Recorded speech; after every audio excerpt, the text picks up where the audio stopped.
Have you ever wondered why certain imported products suddenly become more expensive?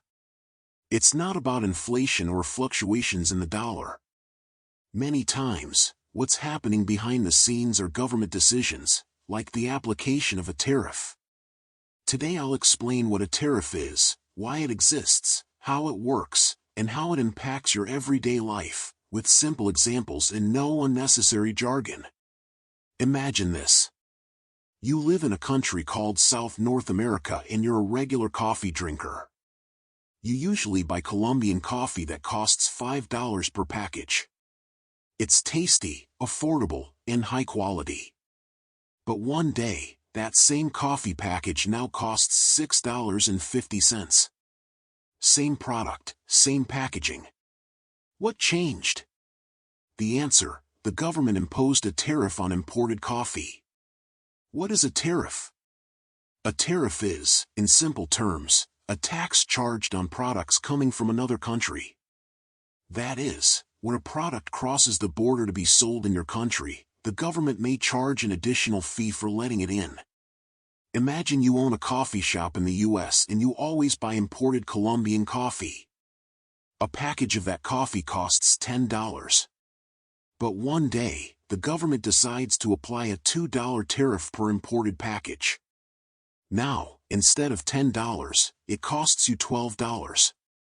That price increase is not only paid by the importing company, you, the final consumer, end up paying it when you buy that product in the store. Why do governments apply tariffs? There are several reasons, some well justified, others more debatable. 1. To protect domestic production.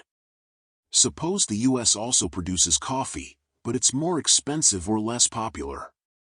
If foreign coffee is cheaper, everyone will buy it, and local coffee won't sell. So the government raises the price of foreign coffee through a tariff, making local coffee look more appealing in comparison. 2. To collect revenue. Every time a foreign product enters with a tariff, the government receives money. It's another way to raise funds, besides domestic taxes. 3. As a tool for negotiation or political pressure. Sometimes governments use tariffs to pressure other countries.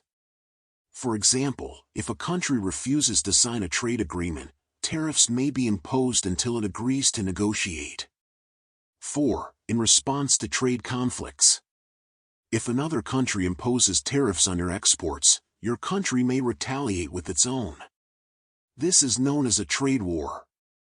We saw this in 2018 when the US and China raised tariffs on hundreds of products against each other. Types of tariffs. There are mainly two types. 1. Specific tariff, fixed. It's a fixed amount charged per unit of product. Example: $1 extra per kilogram of imported rice. It doesn't matter if the rice costs $2 or $10, the tariff is always $1 per kilo. 2. Ad valorem tariff, percentage-based. It's a percentage applied to the value of the product. Example: if the tariff is 20% and the product costs $100, the tariff is $20. The more expensive the product, the higher the total tariff. Sometimes countries combine both, a fixed amount plus a percentage. How does this affect you? Tariffs might sound like international politics, but they affect your wallet every day.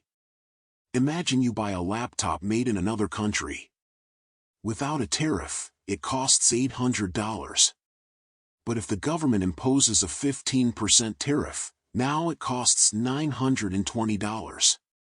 Maybe you won't notice it at first, but if you compare with previous years, you'll see prices went up, even though it's the same product.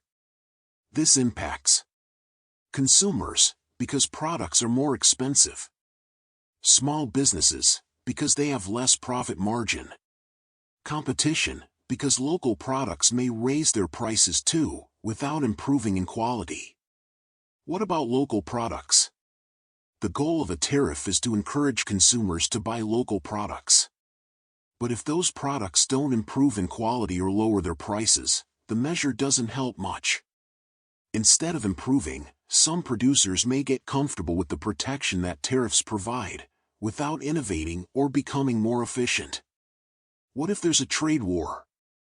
When two countries impose tariffs on each other, it's called a trade war.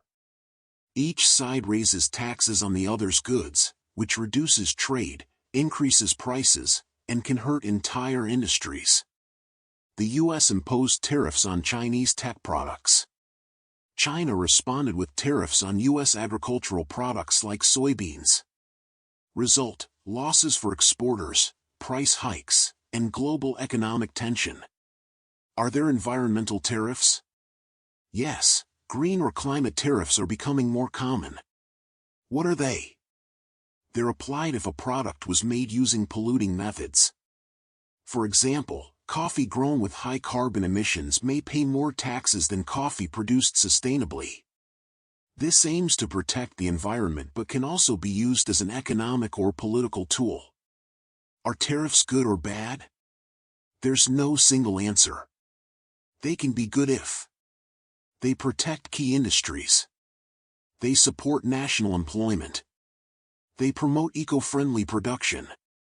They can be bad if they raise prices too much, they hurt consumers and small businesses, they trigger economic conflicts.